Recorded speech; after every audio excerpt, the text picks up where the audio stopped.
company's founding date is considered to be April 6, 2010. But the idea of creating their own brand came to the young entrepreneur long before that.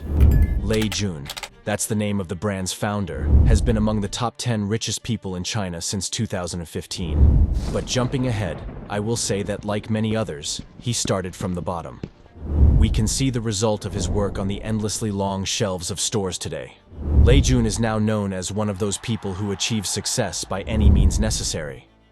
Lei Jun was born in 1969 in the small town of Xiantao in the Hubei province.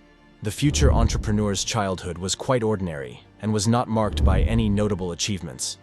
There is also little information about his family, only that his father was a civil servant. In school, Jun was an unremarkable boy who studied, let's say, average, and even went to study computer science at Wuhan University only because he wanted to continue studying with his friend. That's all we know about this period of Lei Jun's life. It is also worth noting that at that time, computer technology in China was poorly studied, and Wuhan University was one of the first universities in the country to work in this field. But despite the unique opportunity, Jun, apparently, was not inspired by the prospects that opened up for him. He simply did not want to be worse than the other students, so he even gave up his usual routine, which included an afternoon nap, and, as they say, immersed himself in his studies. It was later, during his studies, that he became interested in programming, which significantly increased his interest in learning.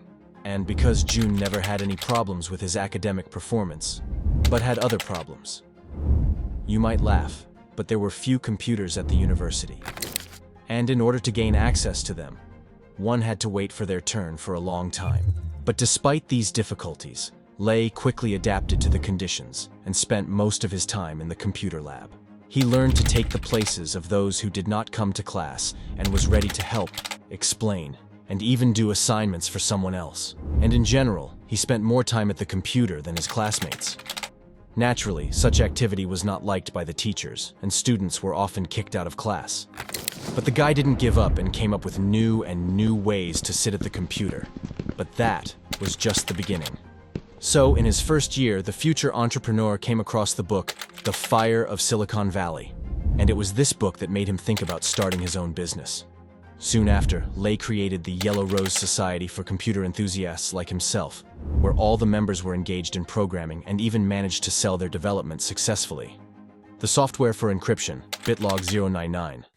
At one point, there was a popular version that Lei Jun became a millionaire while still in university, but the entrepreneur himself put an end to this legend, noting that at that time, $1,000 was a huge sum for him, and he certainly didn't have that much money.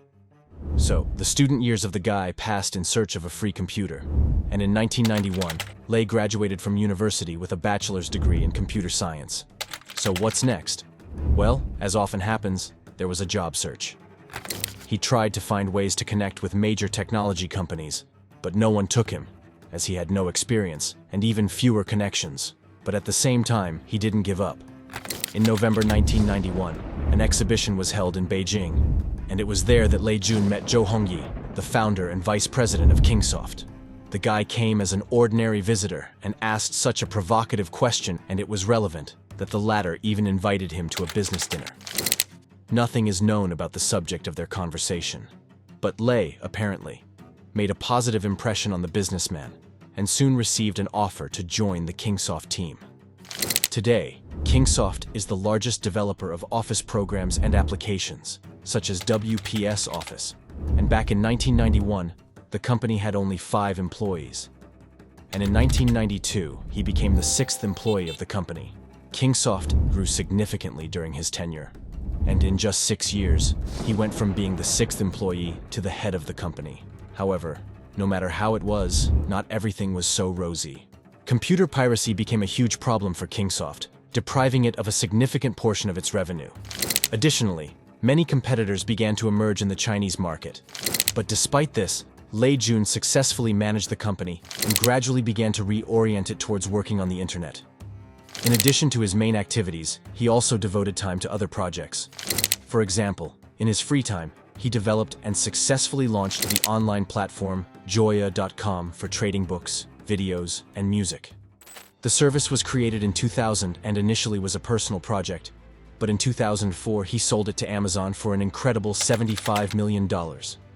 As specialists later said, it was evident that Lei Jun already had a good understanding of the potential of the internet at that time. Money is just money. It can be quickly spent or wisely invested. That's what Jun thought. And after the successful sale of Joya.com, he began to independently invest in interesting projects. He worked at Kingsoft until 2007, when he conducted a successful IPO for the company. It raised $99 million and satisfied all shareholders. By that time, the successful manager also owned shares in the company, so he also made a good profit. After leaving, he retained a seat on the board of directors, and in 2011, he became the chairman. It is mentioned that Kingsoft's financial performance significantly declined during the period when Lei Jun was not leading the company.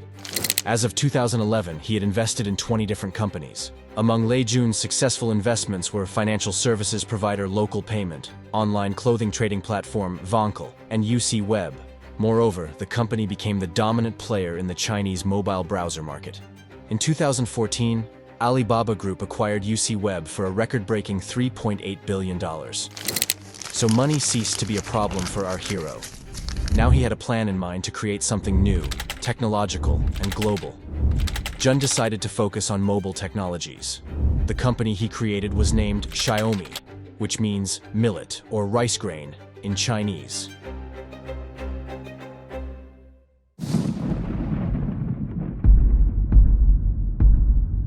Friends, perhaps that's all for today. Write your opinion in the comments about this amazing story. Also rate the video and subscribe to the channel, and I'll go make the next video. See you soon.